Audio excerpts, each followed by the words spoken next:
Welcome to A Bit of Insight with Lisa Mosby, your weekly dose of health, wealth, and everything else. Hello, in a world filled with chaos, peace can feel out of reach. Rose is a visionary plant medicine used in ancient anointing practices with rose oil and remembering our place within the sisterhood of the rose lineage. Let's lean into the divine with today's guest in our show called Root to Rose, Bridging Science, Spirit, and Stillness with Dia Marie. Dia took a vow many moons ago to embody a spirit-led life devoted to bringing light into the hearts of women through sacred ceremony. Dia Marie is a dancer and movement artist at heart, and she's a ceremonialist and essential oil alchemist. She identifies as a rose medicine initiate, one who is taking her place within the Sisterhood of the Rose lineage. Dia Marie is currently working on a raw manuscript that is being channeled as Sacred Teachings of the Rose Scripture. Welcome, Dia Marie. Thank you so much for being with me today. I'm going to create a space here for you to share more about this. This is very intriguing, and I think it opens up our mind to look at plants and nature in a different way. So welcome, and I want you to share more about this journey of healing that you've been on, and let our audience know what is it we're going to be talking about today. Okay, well, thank you. And I love that you have the word love on your shirt. It was the first thing that I noticed. And it can feel and sound like sugar coated or out of our reach or something that we're working towards, that the whole world is working towards. And I feel that we've lost the simplicity and just embracing and receiving that energy. There's no one way to experience love, but if we block it and aren't truly open to receive it, it becomes out of our reach, right? It becomes a prayer. It becomes something that we're hoping for. It becomes something that we compare ourselves to someone else possibly not having. And I'll share it is a daily devotional practice to feel that presence, to feel the essence, and to feel what the state of love is. And we don't need to do anything complex to be an embodiment of that. Now, that's not to say that there aren't tools and practices that can remind us of what that feels like. And the state of the world that we're in right now, we are calling upon practices and tools to help us along this journey. And for me, I mean, there's multiple modalities, but for me, it has been working with the symbolism and the energy and the frequency of rose medicine. If we think about roses just in our culture, they're given on Valentine's Day. They're given to show a symbol of appreciation, a symbol of love, a symbol of gratitude. They're also given and seen in weddings, a sacred rites of passage in unifying the feminine and the masculine, or the feminine and the feminine, and the masculine and the masculine. They're seen at the births of children and at the deaths of the human experience. And so rose historically and culturally, most of us can identify with roses. If we see someone walking out of a florist or walking out of the grocery store with a dozen roses, it does something to us. We're like, oh, or it's like, oh, are those for me? I want some roses. And so there's a history to the rose. And when we explore the symbolism and we explore historically how rose was used in temple spaces and in ancient rites of passages, we begin to remember that that symbol itself is a representation of love. And so by identifying that, agreeing to that, and bringing her presence into our field, whether it's through having roses in the home, right? We don't need to have any special techniques or be any type of person to experience the love within roses. But if we have roses in the house, I keep some like dried rose tea here as a symbol, or work with rose oil. It brings about this remembrance of like, I can be still. I can come home to peace. I can experience love and have Rose as a representation, as an ally, as I shared a master plant teacher, for us, especially as women, to go deeper into who we truly are versus the titles in which we've been given for ourselves, daughters, mothers, the titles of the jobs. Titles are wonderful as long as we don't hold on and attach to something that's outside of ourselves. But it's like, what's the essence of who we are? And I feel like the softness, the simplicity, and the beauty of a rose is an initiation to that deeper remembrance of the feminine. Yeah. How do you Beautifully receive said. that? Yeah. Yeah. The fragrance that I like to use has jasmine and rose in it, and that I see both of those plants that way. I see jasmine also as kind of that sacred feminine. That's how I use it in my experience.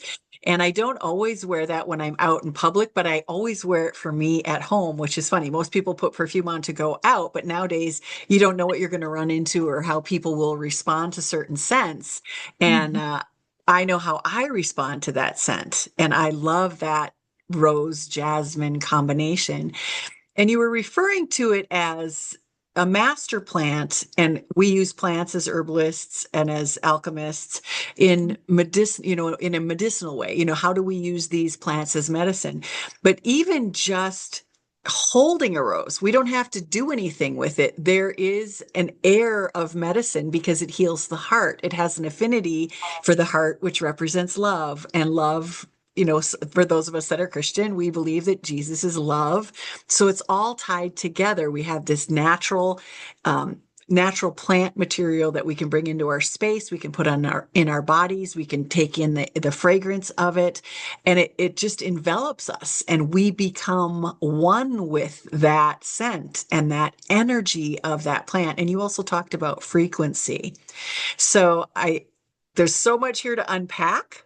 And I think I want to start with the way that you use rose in ceremony and in ritual, because I think that describes all of these things. It covers the scent and the fragrance, and it covers the medicine, how our body might react, how our brain, our physical senses may react, and it covers the essential oils. All of those things they can come together in the experience of the retreats or the ceremonies that you hold when using the rose. So my question is, how do you prepare for those ceremonies? How do you allow and bring forth that high frequency, that 320 frequency of the rose, and allow people in your ceremonies to experience it?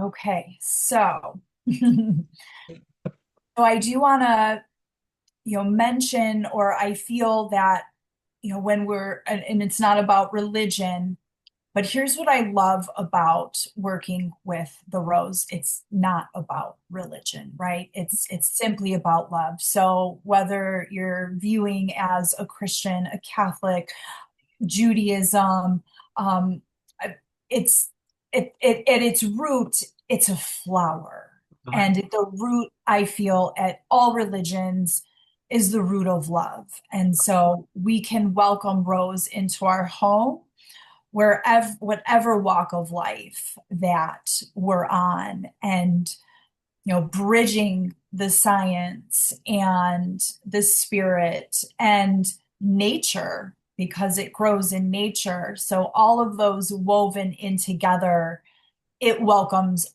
all women, all races, all backgrounds, all religion. And as long as you show up with a commitment that you are willing to go deeper into your own exploration of feeling what love is, that energy is going to meet us there. And I'm on it every single day. Not, I don't feel and experience love every single moment of every single day, yet it's become easier to remember that I am love because of the alchemy, because of the anointing with the rose. So for preparation, in holding space and creating a ritual or creating a ceremony, and it could be as simple as sipping tea with someone, to a 5 day 6 day deep exploration into the feminine mysteries, is to be devoted to the medicine first, medicine being the rose.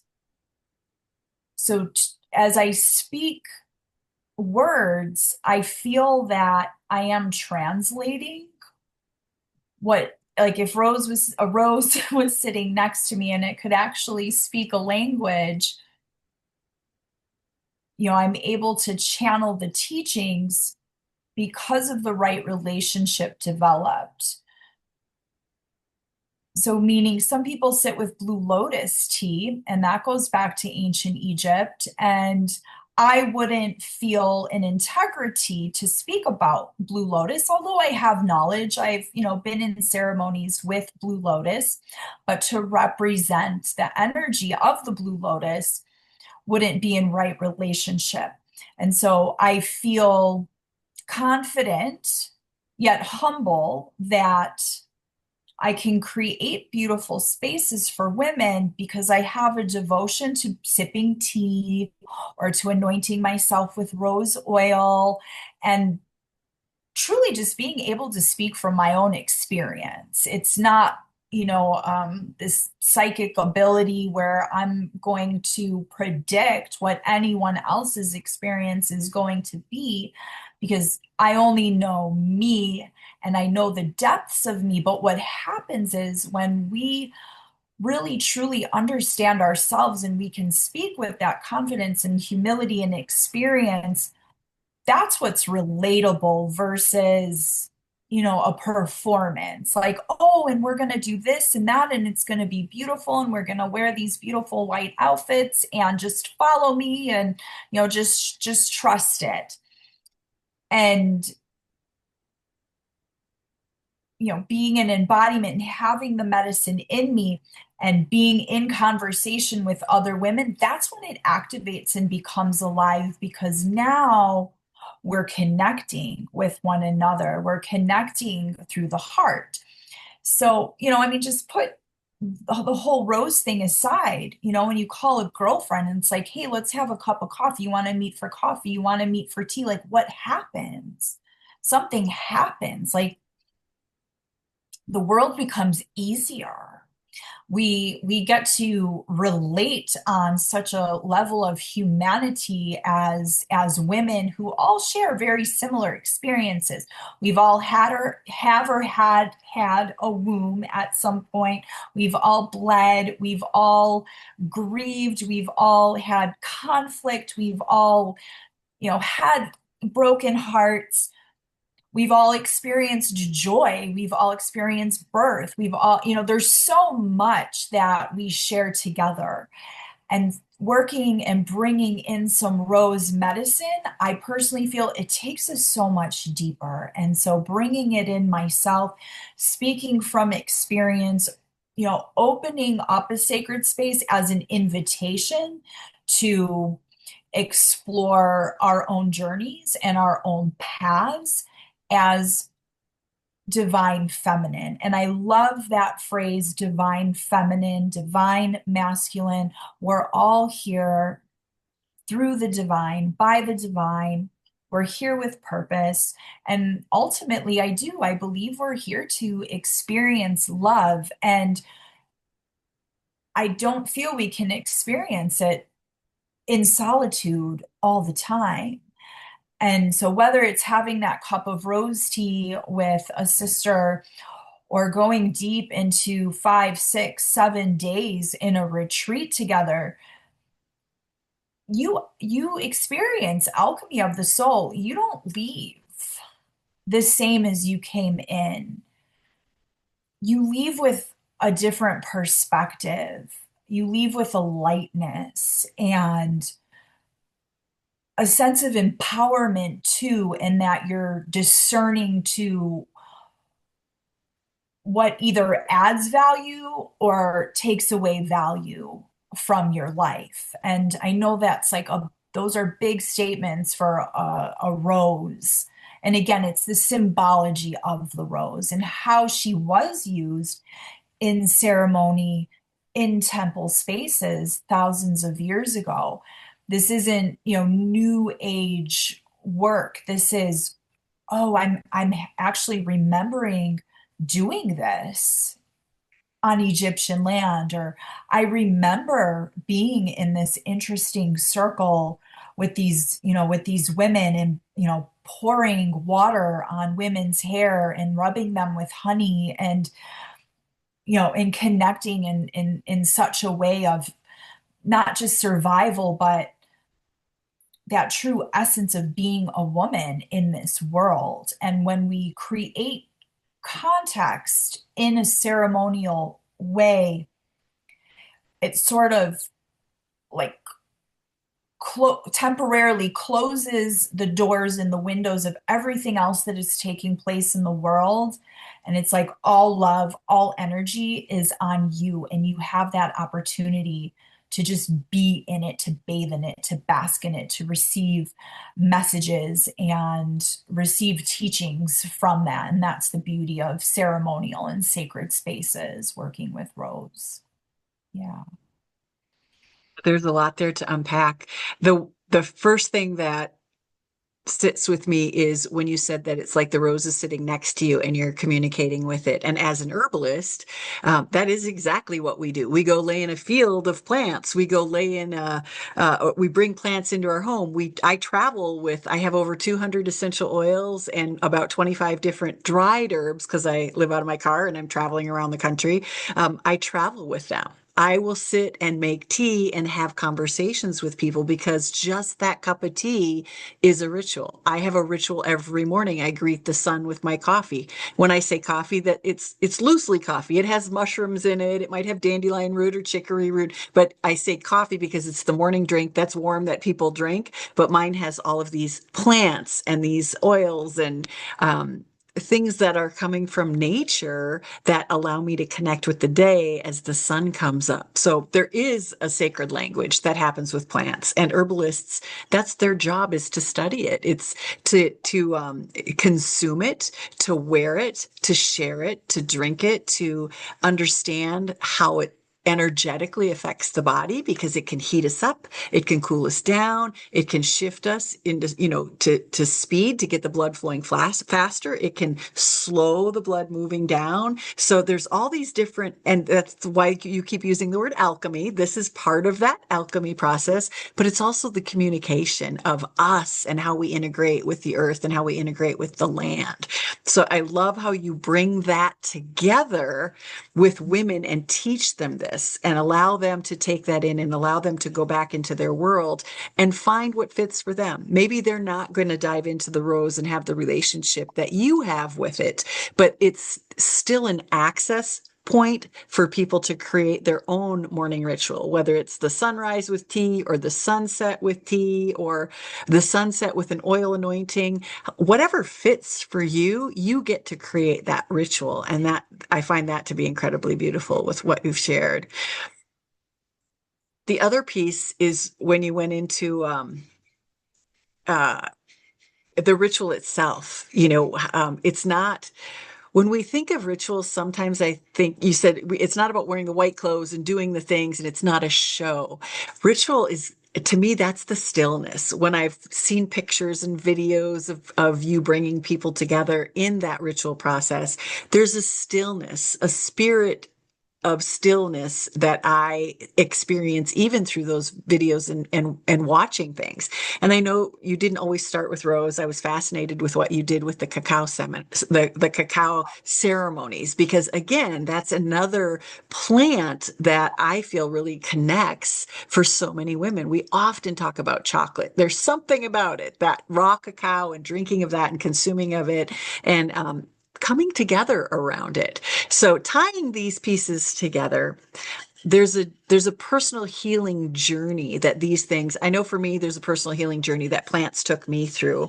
And so I'm curious if you'd like to speak to your own personal journey. I hear how you can share it with others, but how has this become part of who you are today from where you are from a couple of years ago? There's been a lot of change that I've seen, a lot of growth, a lot of change that's happened in your world and in your life and in your persona and how you show up in the world. And I know that you attribute a lot of the plants and the alchemy to that. So I'd love to hear you speak to your personal journey with the ritual and the plants. Okay, beautiful. Yes. And we are, what was that saying when we were kids? Like, you are what you eat, right? So, I mean, your journey with herbs as an Yeah. herbalist, and I Yeah. mean, we are what we, yeah. I mean, we are what we eat, we are what we think, we are what we drink. And yeah, I just wanted to bring that up because when we take something internally, it does mesh with, I mean, it meshes with our prebiotics, our probiotics, our digestive system, and it alchemizes in our stomach. So, Whether um, whether it's plants or sugar, the same could be said true about dead food versus living food versus and that's a energy. whole A nother, whole yeah, nother ball game. Yeah, we're not saying it's exclusive to the plant world, but yes. we've both had experiences with the plants, and that's I think your story is fascinating. So I'll let you speak to that. Okay. I want to speak into the cacao just for a moment to give reverence to it because it is known as a plant medicine also in Central America, in South America, and also Hawaii and other areas that are lush that can grow the cacao tree and harvest the cacao plant. And so, if you're not familiar, anyone who's listening with cacao, it's pure, raw, organic chocolate, right? Like not your Hershey's or added artificial sweeteners or sugar to it. It's very bitter. And the essence of cacao came into my field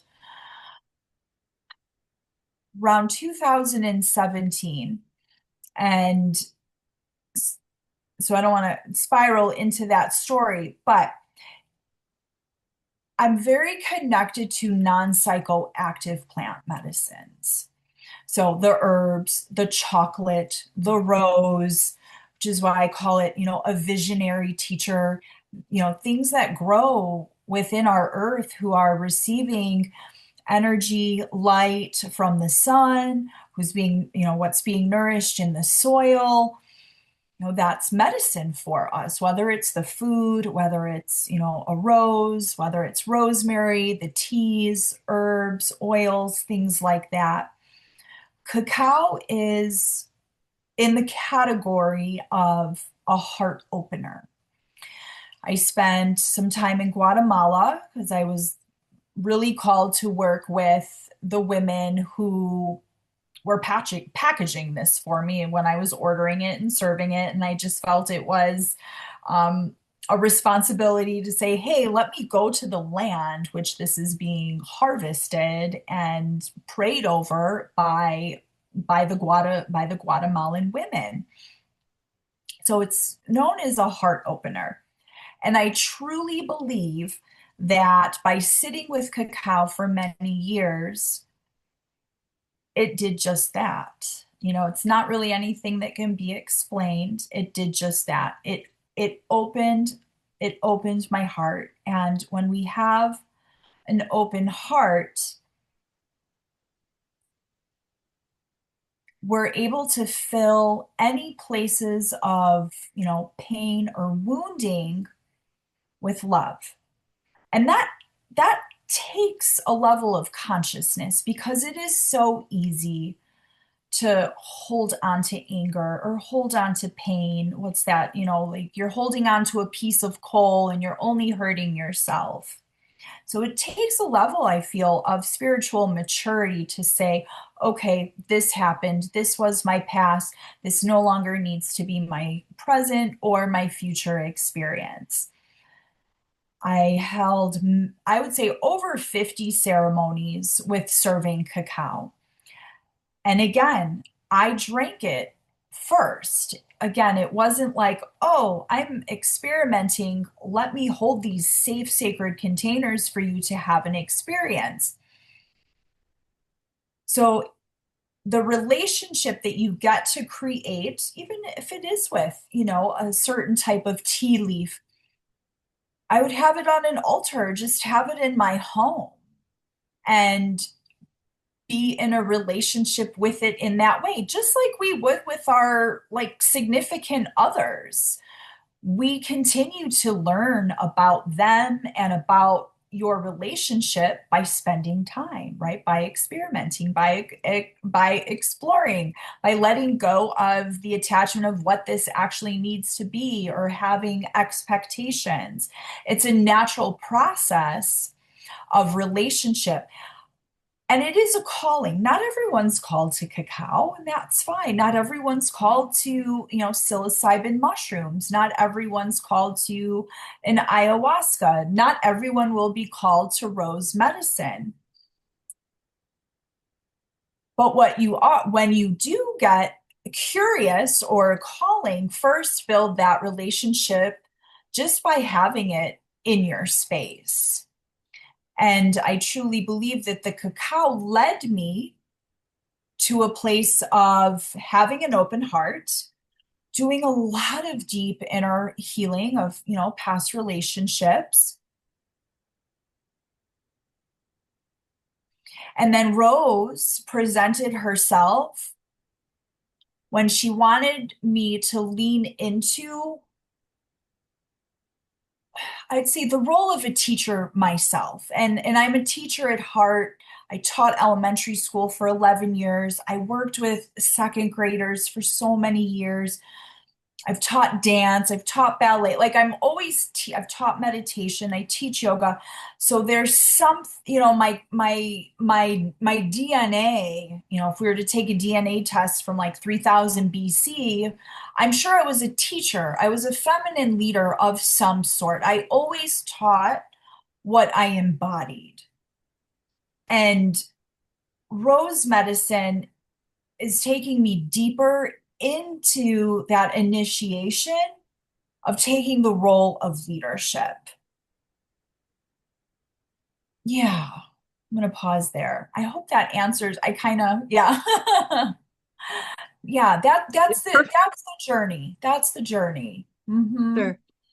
The things that popped out for me were it being a daily practice, that it doesn't have to be ritual like Christmas is a ritual, it happens once a year, or other holidays that people turn into these Right. ritual experiences. And with herbal practices or herbal learning, it's a daily practice. I know when I first started studying herbs, we would sit with one herb for the month. I know you do it for much, much longer. Aha. It's been a much longer process, but when I was trained, it was you'd sit with an herb for a month. So you would consume it in all the different ways, and you would use it on your body. You would use it in your soaps. You would use it in your shampoos, or in your make tea and bathe in it. There you would see how your body responded to it. You would learn the energetics of it. Is it cooling me? Is it heating me? And then you would learn the spiritual aspect of it. So that's where the stillness and the spirit are starting to connect as we spend time with and get to know some of these herbal remedies that are, I'll use the word remedy, but that's not what I mean. The herbal world that surrounds us. We can walk out in nature and sit in a field of dandelions and have an incredible experience. I was blessed to have an amazing experience with sunflowers just this past week. There are 4 fields in the area that I'm staying right now of these massive, massive, massive sunflower fields. And you walk into the middle of these with the bees and the bugs and the activity, and they're over my head. I'm 5'8", so them, they're towering. They're 6 feet tall, and they are hugging you, and they're all leaning to the sun. And I find myself looking to the sun and modeling what it is that they're doing, and they're just there communicating with you. That joy, that pure, for me, that yellow represents healing and health, and you're standing in the midst of that, and it's just pouring its energy into you. So we get to experience these things in spirit, but stillness needs to be surrounded. Like we get still with them, whether it's a cup of tea and the steam is coming off and you're smelling it.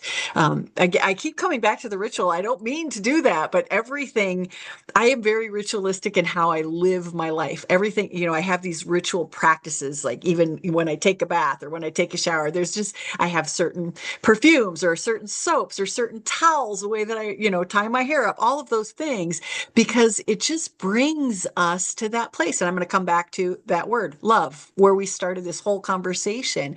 When we start to embody some of these experiences, we start to bubble up that love that's within us, and it starts to flow out to everyone around us. That's what plants do for me. When I started learning about them, they grounded me, because I'm, that sign that needs someone to hold the balloon strings, because I'm the balloon up there just bouncing around, and plants bring me back to the earth and help me to settle in. So how can we encourage and inspire our audience today to experience, maybe not the rose, maybe not cacao, but something that they can um, feel the way that we're describing, bring up some of these sensations so that they can have their own interaction. Maybe it is a rose. Find somebody who has a rose garden, and maybe the petals are starting to fade. You don't even need to have that perfect bloom. Leave that for them, but see if you can pick a couple of those roses, take the petals, break them apart, and experience them. But do you have some suggestions on how we can invite people into these experiences on a small level? And then if somebody wants to pursue more, we'll let them know how they can get in touch with you. Yes, yes. So one of the main reasons why I left teaching was I had to wake up really quick to the sound of an alarm clock with very limited space in the morning for myself. As soon as my alarm clock went off, everything became about the classroom and what was going to happen once that first bell rang. It became a conditioning, though, over the 11 years. And when I began the practice of meditation about 7 years into teaching, I began to realize that that lifestyle wasn't congruent for the way that I wanted to feel, even though I tried. I mean, I stuck it out for many more years. I'd set the alarm even a little bit earlier, but now we're talking, 4:30 a.m. and still going to bed late because there's papers to grade and, parents to get back to. So my devotion was, I will not do anything before 9 a.m., meaning that couple hours, and that's shifted and changed over the years, but that's what it needed to be in the beginning to create sacred time with myself, to hear myself, to feel myself, to experience myself, and not make my day about everyone outside of myself. It needed to become about me first for a very long time, like strictly. And that practice didn't need to be anything super, in depth. It was simply not waking up to the alarm clock and allowing myself, even if I still got up early, which I did, but it was a different feeling of like, oh, I get to wake up and I get to make my coffee because I am a morning coffee person. And I love being with the sunrise during coffee. As the natives teach here in Sedona, that's one of the most important doors, gates of the day. It's a new day. We are a new person. We don't need to be who we were the day before. We get to journal. We get to just sit still. And for some, that may be very challenging if you're not used to giving yourself that time. There's a lot of things that may come up with that. Like, oh, I feel like I'm not doing enough, or oh, I feel guilty, or oh, because I'll still experience it years into it and years later. So it is like a deep programming and conditioning to give ourselves that ritual in the morning, going for a walk. I feel like there's nothing better we can do for ourselves is literally go for a walk and stop and smell the roses, like, or whatever flower is around there, and embrace the beauty of what's all around us because we miss it. We miss it when we're constantly in fight or flight and so attached to our schedules and other people's schedules and agendas. It takes us away from who we really are. And over time there will be a balance that happens with that, but a great beginning practice I feel like is the morning. Like, just shh, like, don't turn the TV on, don't even turn your phone on. Don't schedule, your first call of the day before you've even given yourself that time to connect with yourself and affirm how you want the rest of your day to look for yourself. Yeah, that's what I teach. Yeah.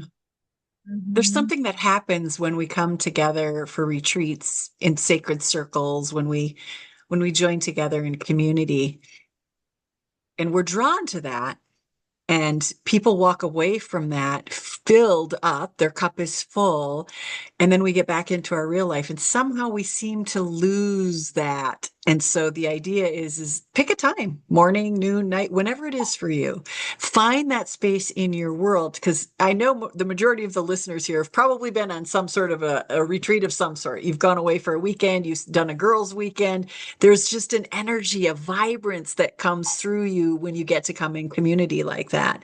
But we need to learn to create that for ourselves. And I'm, been single for quite a few years now, and I've had to create that because it's something that I enjoyed a lot of. I had a lot of that when I lived in Nevada when we were closer in space. It was a weekly occurrence with Stacy and the big community that we had built there in Las Vegas. So I hope that we've inspired the audience today to find some of those ways to create ritual, to create stillness.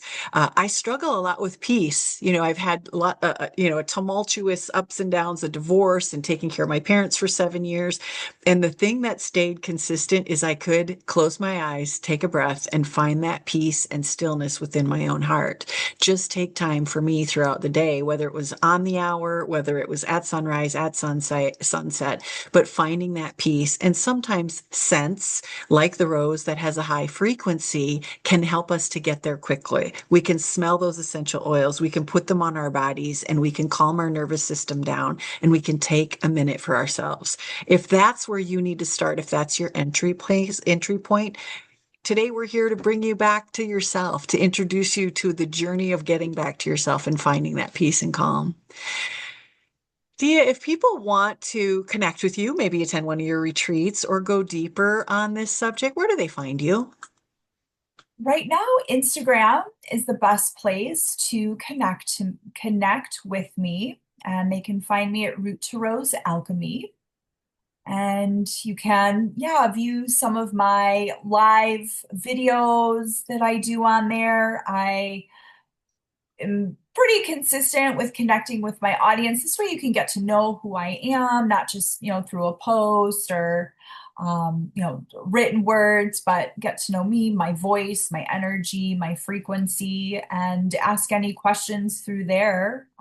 If anyone's curious to learn more about working more deeply with rose medicine, looking forward to a 7-week journey, Rose Dieta, where we're in right relationship with the energy of Rose. If anyone is inspired to work directly with the energy of Rose too, and see how she may develop a deeper sense of connection to who you are as a sacred divine feminine in our world today.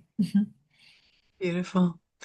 Whether you are would like to approach this from the science, the spirit, or the ritual, the rose is a gift that we can all access. So I feel free to take advantage of that and reach out.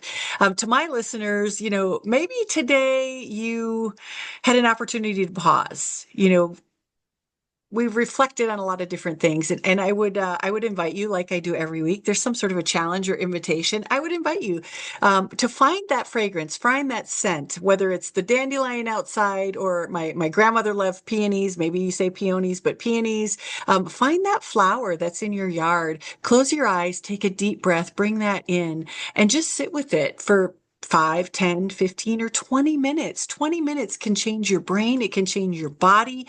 It can change your perspective. It can calm your nervous system and bring peace within your system. So imagine what is possible if you gave yourself that gift today. And after you do that, we invite you to come back next week. So thank you so much to my guest, Dia Marie, for being here and shedding some light on this and for bringing us back to ourselves, like to take some calm, to sit with each other, share some of these fun things that we've done together and talk about rituals. Women love to embrace rituals, and we're stepping so far away from them that maybe this is something that we can bring back in a small way and share with our friends, our community around us. So again, come on back, everybody. We'll see you next week. We'll have another extraordinary woman talking to you. Thanks for being with us today. Bye.